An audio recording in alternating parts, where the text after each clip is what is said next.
Eu que agradeço, Gabriel, agradeço à comissão organizadora pelo convite. É um prazer estar aqui participando de um evento tão importante, né, na formação de tantos médicos. Eu acho que assim, eu fico honrada pelo convite.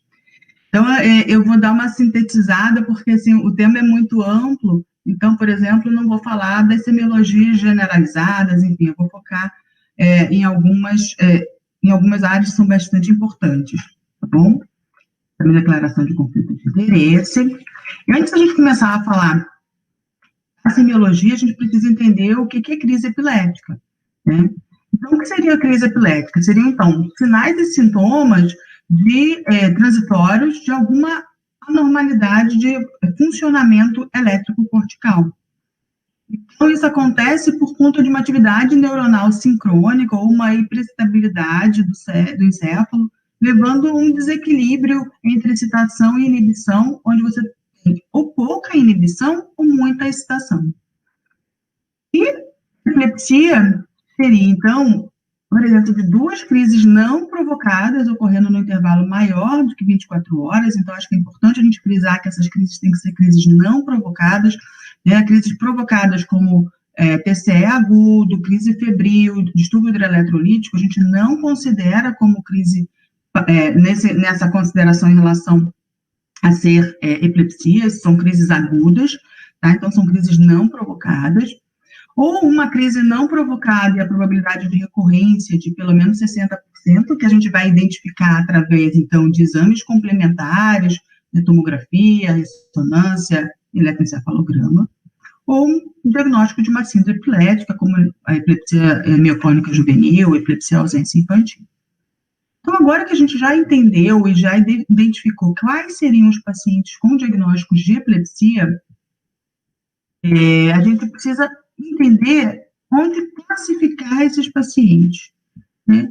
Então, a gente tem a nova classificação, né, de 2017, desculpa, onde a gente divide tipo de crise, em crise focal generalizada de início desconhecido, a gente considera as etiologias estruturais, genéticas, e a partir daí a gente vai ter os tipos de epilepsia.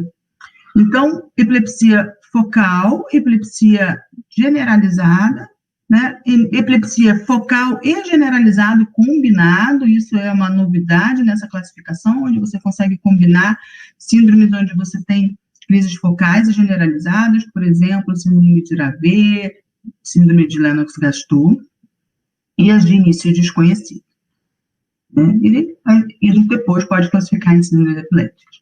Então, é importante vocês perceberem que, para a gente poder classificar, a gente precisa entender que tipo de crise é essa em relação ao seu início.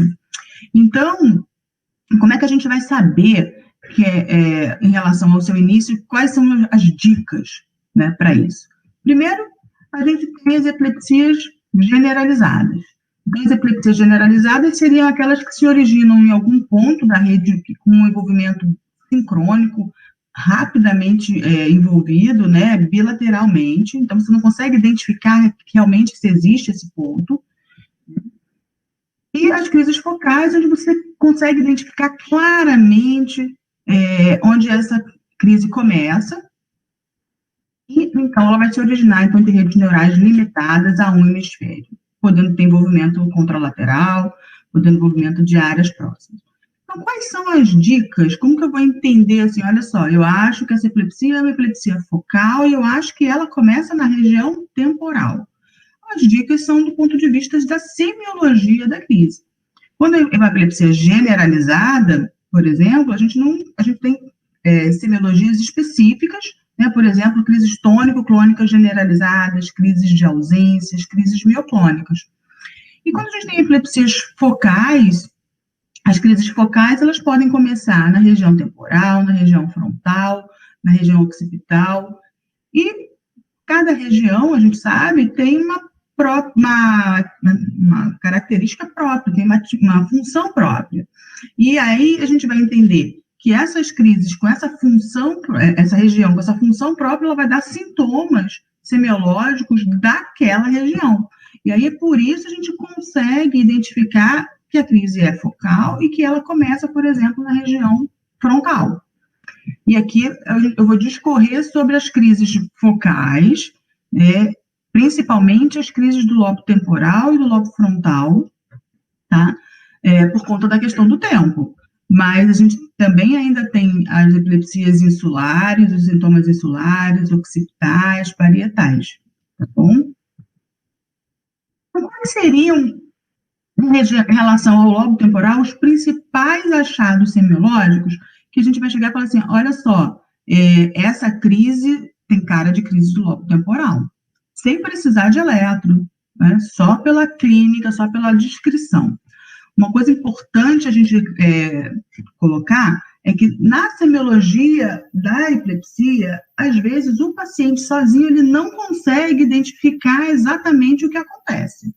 Então, algumas vezes é importante que ele diga, por exemplo, no caso das auras, mas em algum momento esse paciente vai perder o contato com o meio, ele não vai lembrar, ele não vai saber o que ele fez.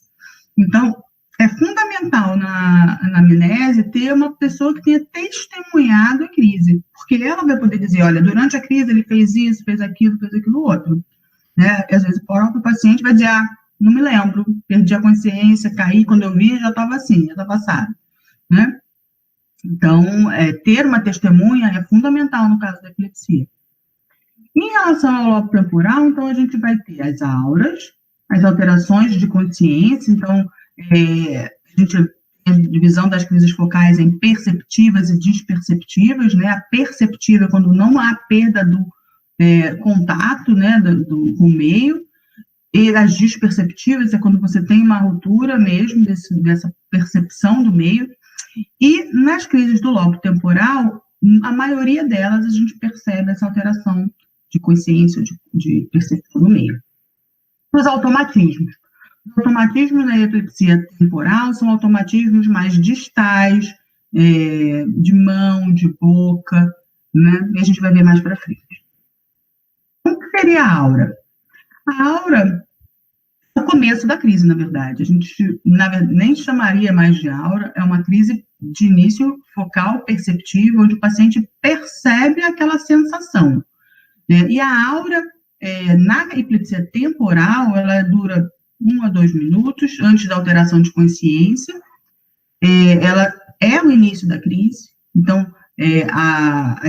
quando a gente vai perceber a aura de sensação epigástrica, a sensação de déjà vu, jamais vu, ilusões auditivas, ilusões visuais, gustativas e olfatórias, a gente sabe que a função do lobo temporal é relacionar, pelo menos no neocórtex, né, essa questão auditiva, visual, fazer associação, um córtex de associação. Então, a gente já sabe que, dependendo do tipo de ilusão visual, né, a gente vai ter uma epilepsia do lobo temporal. E qual seria a ilusão visual, por exemplo, da epilepsia do lobo temporal para diferenciar da epilepsia do lobo occipital? Então, nas epilepsias temporais, a gente, como é um córtex de associação, a gente tem formação de imagem. Então, você pode ver uma pessoa, uma mochila, alteração de tamanho de imagem, então macropsias, enquanto que na epilepsia do lobo occipital, como é a área visual primária, você não forma imagem. Então, você vai ter figuras geométricas, luzes, às vezes alteração de campo visual. Então, isso ajuda a diferenciar as crises occipitais, das auras occipitais, das auras temporais. A sensação epigástrica do lobo temporal também é muito característica. O paciente descreve que é uma sensação de mal-estar mal definido na região epigástrica, com desconforto. Muitas vezes procura atendimento gástrico, achando que tem algum problema, né, do ponto de vista do trato gastrointestinal. Então, é uma sensação mais epigástrica. É importante a gente diferenciar dessa sensação da laringe. Quando a gente está falando de uma sensação de aperto de laringe, uma constricção de laringe, aí essa aura não é temporal. Essa aura é de uma região chamada ínsula, que eu não vou ter tempo de falar agora. Então, vou mostrar aqui para vocês um exemplo de a pessoa tendo uma aura. Ó, ela está acordada, e está chamando a técnica porque ela está sentindo uma sensação. E aí, nessa hora, é fundamental que a técnica pergunte o que ela está sentindo, porque senão, né, ela pode evoluir para uma alteração de consciência, ela não vai saber responder, e aí você fica, né, sem saber que aura foi essa. Essa é uma outra aura. Peraí. Ó, ela tem uma sensação de medo, né? E ela se assusta e chama a mãe, né? Então, é uma aura de medo. Onde saiu aqui? A alteração de consciência na epilepsia do lobo temporal, ela tipicamente é constituída por uma parada do comportamento, um staring, então a pessoa fica com o olho aberto, parado assim, né, sem reagir, e ela pode ser curta, com uma duração de 30 segundos, mas pode ser longa, com duração de minutos, né? É importante a gente diferenciar o que é alteração de consciência e alteração de linguagem. Então, se o paciente não consegue te responder, não necessariamente ele não está consciente, ele pode estar só com uma alteração de linguagem. Então, é importante a gente fazer, na hora da testagem, né, da crise, essa diferenciação. Quando a gente está do ponto de vista do paciente contando, ou a testemunha contando, aí é muito difícil da gente conseguir diferenciar uma questão da outra, né? Porque eles não vão ter essa fineza de percepção. Mas, então, é importante a gente investigar isso quando o paciente tem epilepsia farmacoexistente e vai para a investigação de tratamento dessa epilepsia, provavelmente cirúrgica. Uma outra característica tão importante, a gente já falou da aura, a gente já falou da alteração de consciência, são os automatismos. Então, o que seriam automatismos? E aqui, nesse caso, a gente tem que fazer diagnóstico diferencial com uma série de outras condições, principalmente tiques, né? Então, o paciente são atividades coordenadas, involuntárias e estereotipadas, né? Então, o paciente começa a fazer movimentos sem propósito e, às vezes, parece que tem propósito. Por que às vezes parece que tem propósito? Porque esses automatismos eles podem ser perseverativos, então eles podem continuar atos motores que eles já estavam fazendo antes. Então, o paciente está andando e continua andando, né? Isso é um ato motor automático. Mas como é que eu vou saber se ele está andando com propósito ou sem propósito? Só saber para onde que ele está indo, né? Né? O paciente sai andando sem saber para onde é que vai, é perigoso, inclusive, esse paciente pode ser atropelado, pode cair. Ou o paciente está cozinhando e continua cozinhando, só que aí não tem noção de que não pode pôr a mão no óleo quente, põe a mão no óleo quente, isso não isso acontece, né? Isso não é fantasia, isso acontece. Então, os automatismos, eles acontecem dessa forma, ou acontecem de novo, então eles ocorrem espontaneamente, podem existir automatismos pós-ictais, né? Então, eles são os fenômenos de liberação das ações que normalmente são inibidas socialmente.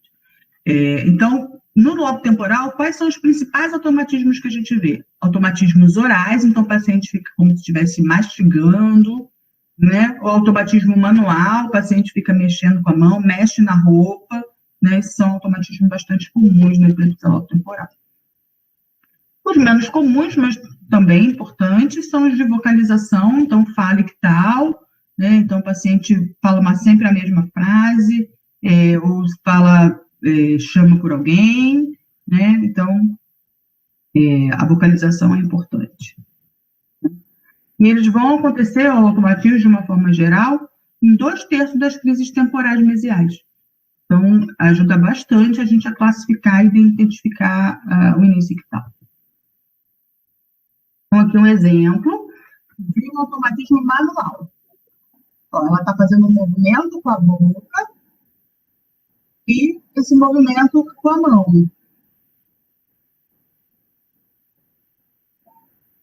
Esses movimentos com a mão, né, eles não lateralizam de uma forma muito acessível, mas normalmente esses automatismos manuais, eles são de origem de ipsilateral ao foco. Então, se a pessoa faz automatismo na mão direita, o foco, na maioria das vezes, é na mão direita. Se ele faz dos dois lados, a gente não consegue identificar o começo, né, a lateralizar.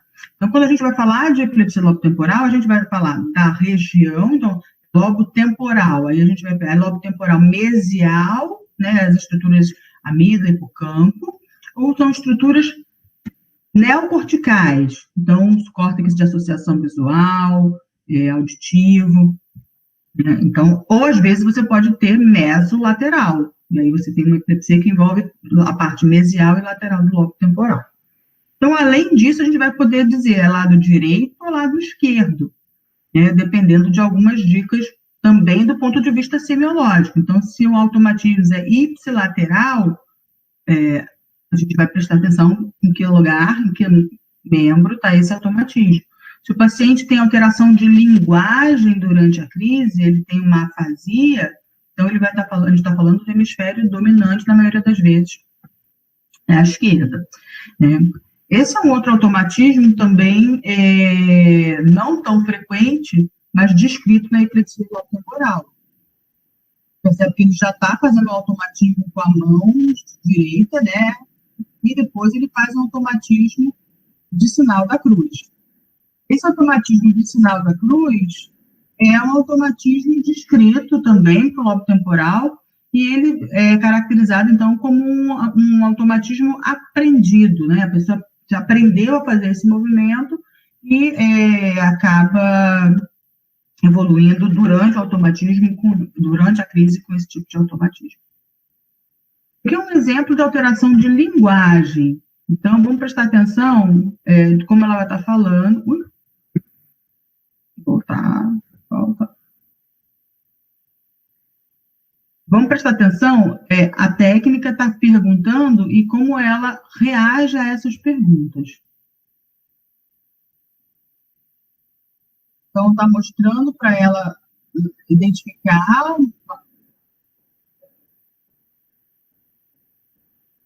Pediu para ela ler e ela não consegue ler, tá? E aí, muitas das vezes, a epilepsia do lobo temporal, ela evolui, né, durante o circuito dela com comprometimento das estruturas dos gânglios da base. E a gente entende isso como uma postura distônica, tá? E essa postura distônica, ela o que é? Ela é causada, então, pelo esse envolvimento das estruturas basais subcorticais. Elas são posturas sustentadas, né, muito mais relacionadas com o sistema estriato-palidal, mas elas podem também ter movimentos mioclônicos, né, quando você tem um envolvimento mais talâmico, e ela, na maioria das vezes, é contralateral ao foco, né? Então, a gente tem as caracterizadas como tipo 1 e tipo 2. O tipo 1 são essas contrações sustentadas, que podem ser em abdução do polegar, e flexão do punho e do punho, né, da mão, que são os mais comuns, ou uma hiperextensão dos dedos. E as mioclônicas, elas podem ser com também abdução do polegar, flexão da mesma coisa, do punho, né, e hiperextensão dos dedos. Só que, em vez de ser um movimento sustentado, é um movimento mioclônico, né, e sempre contralateral ao foco. Então, alguns sinais de lateralização podem ser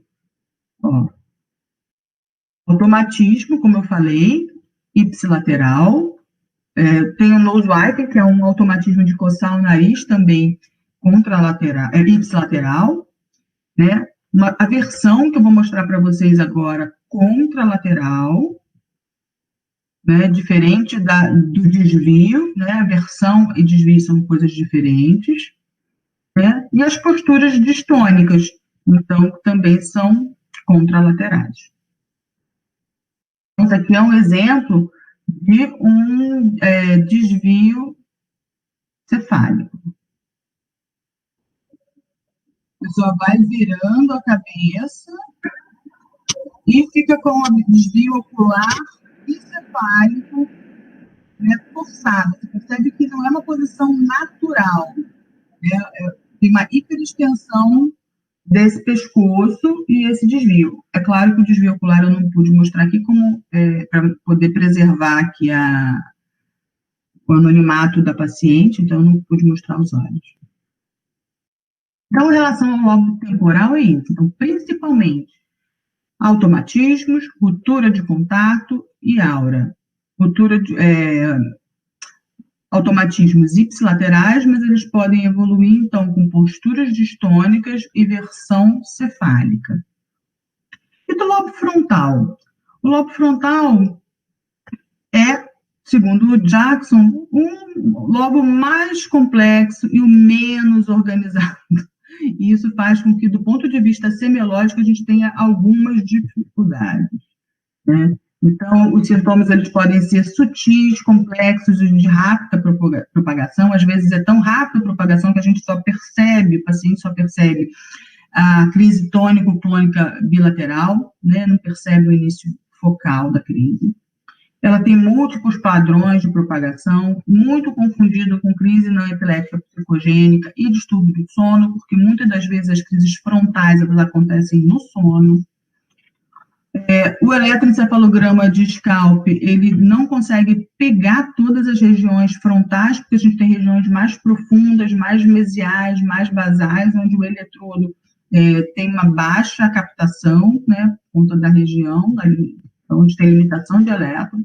Em relação ao tratamento cirúrgico, ele tem uma pior resposta cirúrgica do que os pacientes com lobo temporal nas epilepsias farmacoresistentes. O que é importante a gente entender é que existem alguns padrões que são reprodutíveis e aí podem ajudar na definição da região envolvida, e que o que faz a gente diferenciar muito, por exemplo, dos distúrbios do sono é o padrão semiológico repetitivo. Então, quando o paciente tem um padrão onde ele começa de um jeito, evolui para outro, são estereotipados, são iguais, a gente pensa numa crise epilética. Dificilmente um padrão, um distúrbio do sono, ele vai começar da mesma maneira, evoluir para o meio de igual e terminar igual, tá? E aí a gente tem algumas regiões que a gente precisa identificar, então a gente tem as regiões pré-frontais, né? E o que a gente vai ter de semiologia nessa região? Então, são ataques breves, rápidos, geralmente insalvas, né? São crises, né, rápidas, geralmente insalvas, e noturnos. E essa região a gente vai ter com automatismos complexos, com alteração de comportamento, né, com comportamento forçado e as ausências frontais. Então, isso aqui é um exemplo de um automatismo, vamos perceber, bem diferente daquele automatismo que eu mostrei do lobo temporal. Olha como é um automatismo que envolve tanto a musculatura proximal quanto a distal e muito mais rápido do que o outro automatismo, né?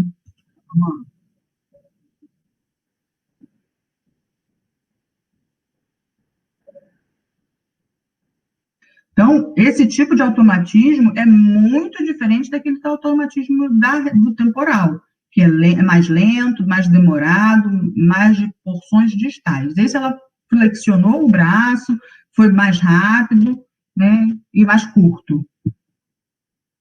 Em relação à área pré-central, essa é a área motora primária, essa fica mais fácil da gente perceber, né? A gente vai ter, então, geralmente, nesse caso, são crises perceptivas, quer dizer, não tem perda de contato com o meio, né? Você vai ter movimentos clônicos e, algumas vezes, posturas distônicas e posturas mioclônicas. Gente, preciso correr aqui. Então, clonias, postura distônica e mioclonias corticais.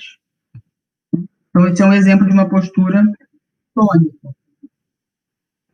Nesse caso, o paciente está consciente, ele está falando, conversando, mas ele faz essa postura anormal do braço.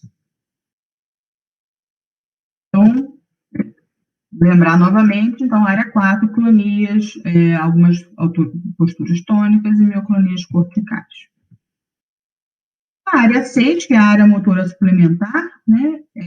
A gente tem um desvio cefálico, ou a gente pode ter alteração de linguagem, dependendo de que momento, né? A gente pode ter, se for ali na área peritibiana, as clonias faciais, hipersalivação, e essa área motora suplementar é o que a gente mais identifica, que é a postura do esgrimista, tá? Eu vou mostrar para vocês como é que é uma.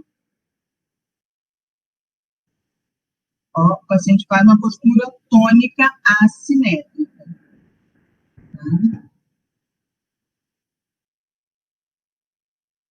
E finalizando, a gente tem a região ventromesial, que é a região pré-frontal, que a gente vai ter automatismos motores hipercinéticos também, e faces expressões de medo. Naquela paciente onde eu mostrei a aura, ela tem sensação de medo, isso é amígdala.